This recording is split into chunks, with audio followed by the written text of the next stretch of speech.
Hey Turnips, so welcome to my Miyazaki Macaron series. So today I'll be showing you guys how to create Spirit Away's Kaonashi, or aka the Faceless Spirit, and it's a really iconic character and I really like that spirit character because he was so cool. So let's get started.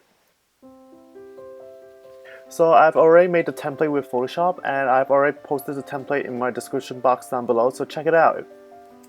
So to make this video a little bit shorter, I've already posted the link to how to make this beautifully pitch black macaron, and the macaron comes out exactly black, not dark gray. So if you guys want to learn how to make dark black macaron, you guys click on that link. So for this video, it's going to be more like how to create the design. So I'm just piping onto my macaron batter on top of my template. And for those who are new to making macarons, I promise you guys gonna follow my recipe and it's gonna be so easy and so fast. And trust me, it's not as hard as it sounds. So we are just going to pipe directly onto our soap pad, or you guys could use parchment paper, but I usually like using soap pad because one, is more cost effective, and number two, I definitely see better on my template designs. And usually when you guys are piping, I definitely recommend you guys tapping the cookie sheet a little bit because it gives us a better idea to see how much it has spread, and also reduces the spreading when we add in different layers. So now I'm just adding in my white macaron batter, and I created this batter earlier from a marshmallow video, so check it out. And turnips, my secret for creating a beautiful white macaron batter is to make sure that your almond meal does not have any almond skin. So for example, Trader Joe's almond meal has almond skin, so that would not be a good fit for this recipe and for this design because we want our Kaonashi, or aka our Faceless Spirits mask, to be purely white. And if you guys use almond skin, it will just have that grainy speckled look. For the previous one, I used Wilton's 12 circle tip, and that tip is bigger, and that's why I pipe with the black body. And then for the white face, I decided to use Wilton's number 5, and number 5 tip is relatively smaller, so it gives me a better control, especially when it comes to smaller intricate designs. And then as you guys can see, I'm changing from my Wilton 12 to my Wilton number 5 now. And I'm just gonna put the ring back on, and it's so easy to change your tips, so I definitely recommend changing it, especially for more intricate designs. And as for this part, we are just going to pipe around the edge and try to pipe around the head, not onto the head, so it just creates that beautiful layer and outline, so it makes it easier for you as well. And especially when you guys are filling in the space, definitely be very careful because you guys do not want to smudge the white layer. And the number 5 Wilton tip gives you so much better control, so it definitely avoids any smudges or any excess.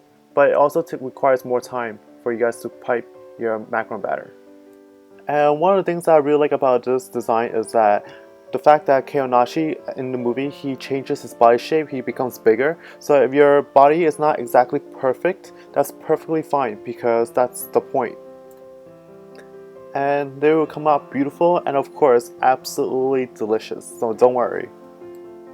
So once you got that all down, we are just going to use our toothpick and just shape the face so that it becomes more oval and it looks more natural. And I definitely love using the toothpick because it's so flexible and I feel like I have a better control. Because sometimes piping can be a very daunting task, especially for those who are not used to piping. So toothpick is definitely a lifesaver. So if you guys have toothpicks, I definitely recommend using it, especially when it comes to shaping out the smaller lines and perfecting it. Even though this toothpick trick is definitely going to help you, one thing to be careful is when you guys are shaping the lines, make sure you guys don't touch any of the black macaron, because if you do touch the black macaron and then you guys try to fix the face, it might smudge onto the face, and that's not what we want, so just be careful of that. You guys can also shape the edges, pulling it inward or pulling it a little bit outward just to make it smoother in lines. So once you're satisfied with these macarons, we're going to pop them in a preheated 300 degrees Fahrenheit oven and bake them for 19 minutes. And it's 19 minutes instead of 20 minutes because 20 minutes we create that yellowy white look, and that's not what we want. We want our macarons to be purely white and black. So once the macaron has completely cooled to room temperature, we are going to design Kaonashi's face. And we are going to use edible markers, and for this one I'm using America Color. It's a really great product because it has a lot of ink and it has a really sharp, precise tip so that it's perfect for designs and drawings. And then we are going to draw the iconic red markings on his eyes and on his cheeks. And for this red marker, I'm using Food Writer's edible marker, and since I don't have America color in red, I had to use what I can. The thing about Food Writers is that they're good, but the tip gets dull very easily. But I think the fact that I haven't used any of the ink from the red edible marker, it definitely helped create that sharp design right here. And here's a fast forward version of another creation.